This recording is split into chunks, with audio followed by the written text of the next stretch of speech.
ये तभी की बात है जब गुल्ली और बुल्ली अपने चाचा और मामा के साथ अपने फार्म हाउस से अपने घर को वापस लौट रहे थे। ये फार्म हाउस काफ़ी दूर था। फार्म हाउस से घर तक का रास्ता 2 से ढाई घंटे का था और ये काफ़ी थका देने वाला सफ़र था। आधा रास्ता गुजर चुका था लेकिन आधा अभी बाकी था और इस सफ़र में 4 लोग मौजूद थे। गुल्ली, कल्लू मामा, बुल्ली और पुंगी चाचा। अभी वो जिस रास्ते से गुजर रहे थे ये काफ़ी बदनाम रास्ता था क्योंकि इसी एरिया में कहीं आसपास एक भूत बंगला मौजूद है और कुछ लोगों ने इस भूत बंगले के अंदर इंसानों को चीर फाड़ कर खाने वाले शैतानों को भी देखा है। और फिर उन लोगों ने देखा कि आगे जाने का रास्ता ही बंद है।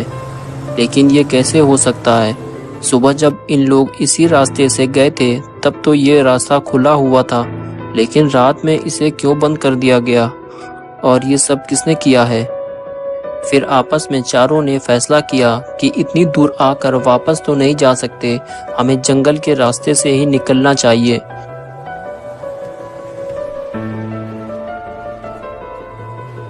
लेकिन अंधेरा इतना ज़्यादा था कि आगे का रास्ता ही साफ नहीं दिख रहा था।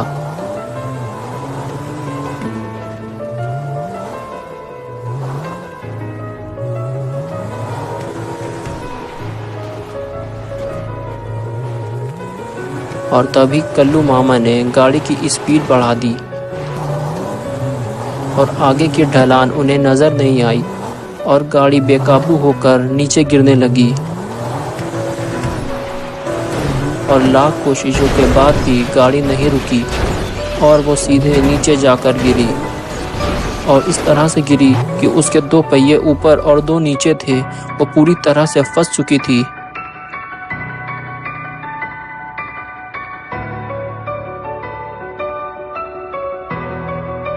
गुल्ली ने कहा, मामा हम कहाँ आ गए हैं? कल्लू मामा ने कहा, मुझे तो ये भूत बंगला लग रहा है। गुल्ली ने कहा कि अब हमारा क्या होगा? पुंगी चाचा बोले, कोई भूत हमारी पुंगी ना बजा दे। और फिर चारों ने फैसला किया कि हमें गाड़ी से नीचे उतरकर देखना चाहिए कि हम लोग कौन सी जगह आ गए हैं। और फिर सभी गाड़ी से नीचे उतरे और भूत बंगले की तरफ बढ़ने लगे।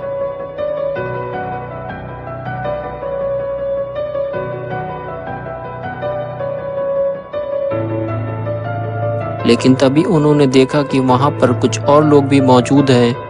वो उन्हें देखने के लिए उनकी तरफ बढ़ गए। फिर गुल्ली ने कल्लू मामा से पूछा कि अजीब से दिखने वाले लोग कौन हैं? मामा ने कहा कि हमें चुपचाप यहाँ से निकल लेना चाहिए क्योंकि वो समझ चुके थे कि ये वही शैतान हैं जो इस भूत बंगले में रहते हैं और ये इंसानों को मार डालते हैं और उनका मांस खाते हैं। लेकिन वो तो किसी का मांस खाने में लगे हुए थे। लेकिन थोड़ी ही देर में उन्हें एहसास हो गया कि कोई उन्हें देख रहा है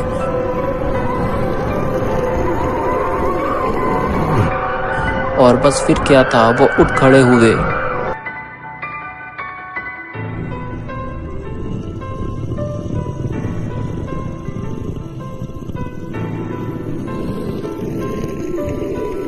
क्योंकि उन्होंने सबको देख लिया था और वो उनका शिकार करने चल पड़े। अब क्या होगा गुल्ली, बुल्ली, कल्लू मामा और पुंगी चाचा का, ये हम अगली स्टोरी में देखेंगे।